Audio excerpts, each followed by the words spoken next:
Friends, welcome to Salem புனிதாஸ் recipes. இன்னைக்கு 8 மாசத்துக்கு மேல இருக்கிற குழந்தைங்களுக்கு கஞ்சி பவுடர் எப்படி செய்யறதுன்னு பார்க்கலாங்க. இதை நான் விதவிதமா 5 வகையான கஞ்சி பவுடர் செய்ய போறேன் இன்னைக்கு. அதை எப்படி செய்யறதுன்னு பார்க்கலாம். குழந்தைங்களுக்கு இந்த மாதிரி வெரைட்டியா செஞ்சு கொடுத்தா அவங்க வேண்டான்னு சொல்லாம சாப்பிடுவாங்க. இது ரொம்ப சத்தான கஞ்சி வகைகள்.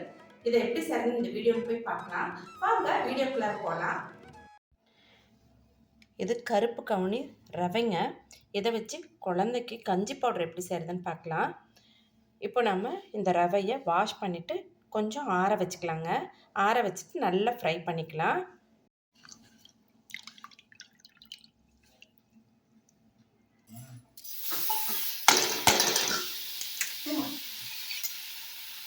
இதை நம்ம நல்லா வறுத்துக்கலாங்க.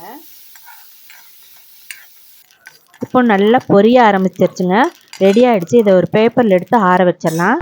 இது கூட 1 டீஸ்பூன் பொட்டுக்கடலை, இந்த அளவுக்கு சின்னதாக ஒரு சுக்கு, 1 ஏலக்காய், 5 பாதாம். ஒவ்வொரு அரிசியிலையும் ஒவ்வொரு பாதாம், பிஸ்தா இல்லைன்னா முந்திரி இந்த மாதிரி கொஞ்சம் கொஞ்சம் சேர்த்து பண்ணால் குழந்தைங்களுக்கு சாப்பிட்றதுக்கு வெரைட்டியாக இருக்கும். டேஸ்ட் வேறு மாதிரி இருக்கும், அவங்களுக்கும் பிடிக்கும் அது. இதில் நான் பாதாம் சேர்த்துருக்கேன். கொஞ்சம் சுக்கு போட்டுக்கணும், ஏன்னா சுக்கு ஜீரணத்துக்காக. இப்போ இதையும் நம்ம வறுத்துட்டு அதோட சேர்த்து பொடி பண்ணி வச்சுக்கணுங்க.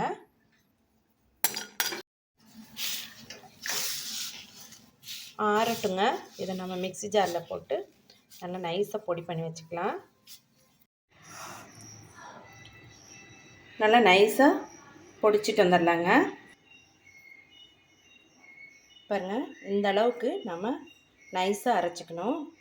ரொம்ப பவுடராக ரொம்ப மிஷினில் கொடுத்து அரைக்கிற மாதிரி வேண்டாம். ஏன்னா இந்த வயசில் இந்த அளவுக்கு வேக வச்சு கொடுத்தாவே குழந்தைங்க சாப்பிட்ருவாங்க, ஜீரணமாயிடும்.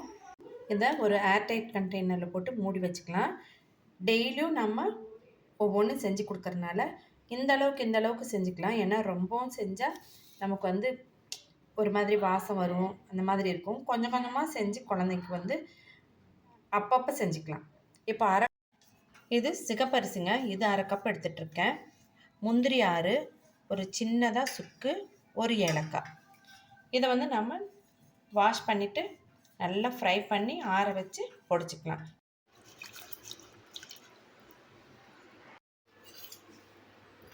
முந்திரி, ஏலக்காய், சுக்கு இதை போட்டு நல்லா ஃப்ரை பண்ணிக்கலாங்க. ஆறிடுச்சுங்க. இப்போ வறுத்துக்கலாம். நம்ம நல்லா பொரியிற அளவுக்கு வறுத்துக்கணுங்க. இப்போ நல்லா வறுபட்டுருச்சுங்க இது. இப்போ இதை நம்ம ஆற வச்சிடலாம். 1 டீஸ்பூன் பொட்டுக்கடலை, அதையும் லைட்டாக வறுத்துட்டு சிகப்பரிசியோடு சேர்த்துக்கலாங்க. பொட்டுக்கடலை குழந்தை சிகப்பரிசியும் அரைச்சாச்சு. பாருங்கள், இந்த அளவுக்கு. இது அப்படியே ஆறட்டுங்க. ஆறுனதும் ஏர்டைட் கண்டெய்னரில் போட்டு ரெடி பண்ணி எடுத்து வச்சிடலாம். இப்போது 1/2 கப் சிகப்பு அவலுங்க இது. இது கூடயே 4 பாதாம், 4 முந்திரி, கொஞ்சமாக சுக்கு, 1 ஏலக்காய். அவலையும் வாஷ் பண்ணிக்கணுங்க, அழுக்கு இருக்கும். வாஷ் பண்ணிவிட்டு உடனே நல்லா வாஷ் பண்ணி வடிகட்டி நம்ம ஆற வச்சுட்டு வறுத்துக்கலாம். இந்த சிவப்பு அவல் கொஞ்சம் திக்காக இருக்கும், அதனால் கசகச நான் பாருங்கள். வாஷ் பண்ணி உடனே வடிகட்டிட்டேன். இப்போது டவலில் போட்டு ஆற வச்சாச்சுங்க. ஆறட்டும். நம்ம ஆறுனதும் ஃப்ரை பண்ணிக்கலாங்க. இப்போது அவல் கூட சேர்த்துறதுக்கு இந்த பாதாம், முந்திரி இதையெல்லாம் இப்போ வறுத்துக்கலாம். பாருங்கள், ஆறிடுச்சு. இப்போ இதையும் நல்லா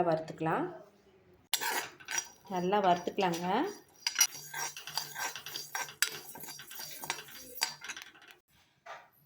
அவளும் ஆறட்டுங்க. இப்போது அரிசி 1/2 கப் எடுத்துருக்குங்க. இது புழுங்கல் அரிசி. இது கூட ஒரு 2 டீஸ்பூன் அளவுக்கு பொட்டுக்கடலை, 1 டீஸ்பூன் அளவுக்கு நிலக்கடலை, 3 முந்திரி, 3 பாதாம், இந்த அளவுக்கு சுக்கு, 1 ஏலக்காய்.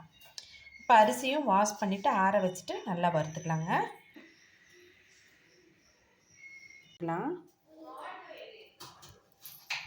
ஆறுறதுக்குள்ளார நம்ம இதையெல்லாம் வறுத்துக்கலாம்.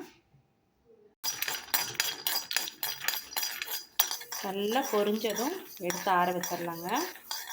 பொரிய ஆரம்பிச்சிருச்சு, இன்னொரு 5 நிமிஷத்தில் ரெடி ஆகிடும். எடுத்து ஆற வச்சிடலாம். நல்லா ஆறட்டுங்க, நம்ம பொடிச்சிக்கலாம்.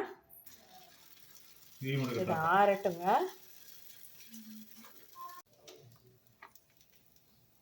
சிறுதானிய கஞ்சி பொடிங்க. இது வந்து ஏற்கனவே நான் வீடியோ போட்டிருக்கேன். இது புழுங்கல் அரிசி கஞ்சி பொடி. இது வந்து அவல், சிவப்பு அவல். இது வந்து கொஞ்சம் குவான்டிட்டி கம்மியாக வருது, ஏன்னா அவல்ங்கிறதுனால குவான்டிட்டி கம்மியாக வருது. இது சிவப்பரிசி பொடிங்க. இது கருப்பு கவுனி கஞ்சி பொடி. இதே மாதிரி நீங்களும் வீட்டில் ட்ரை பண்ணி பாருங்கள். இது வந்து நான் 8 மாதம், என்னோடய பேரன் 8 மாதம், அவனுக்காக இது செஞ்சுருக்கேன். 6 மாதத்துலேருந்தே இதை கொடுக்க ஆரம்பிக்கலாம். கொஞ்சம் கொஞ்சமாக கொடுத்து பழக்குங்க. ஒரேடியாக ஒரே நாளில் நிறைய கொடுத்துடக்கூடாது. சேருதா, ஒரு சில குழந்தைங்களுக்கு சேரும், ஒரு சில குழந்தைங்களுக்கு சேராது. அதையும் கவனிக்கணும். ஒரு 3 நாளைக்காச்சும் கொடுத்து பார்க்கணும், அப்புறம் கண்டினியூ பண்ணிக்கலாம். ஏன்னா இதெல்லாம் வந்து ரொம்ப சத்தானது குழந்தைங்களுக்கு. இதை நீங்கள் வீட்டில் இதே மாதிரி செஞ்சு பாருங்கள், இந்த அளவுகள்லையே. இந்த வீடியோ உங்களுக்கு ரொம்ப யூஸ்ஃபுல்லாக இருந்திருக்குன்னு நினைக்கிறேன். இந்த வீடியோ உங்களுக்கு பிடிச்சிருந்தா லைக் பண்ணுங்கள். சப்ஸ்கிரைப் பண்ணாதவங்க தயவுசெய்து சப்ஸ்கிரைப் பண்ணுங்கள். உங்கள் ஃப்ரெண்ட்ஸ் அண்ட் ரிலேட்டிவ்ஸ்க்கு ஷேர் பண்ணுங்கள். இதே மாதிரி ஒரு யூஸ்ஃபுல்லான வீடியோவில் மீட் பண்ணலாம். தேங்க்யூ ஃபார் வாட்சிங்.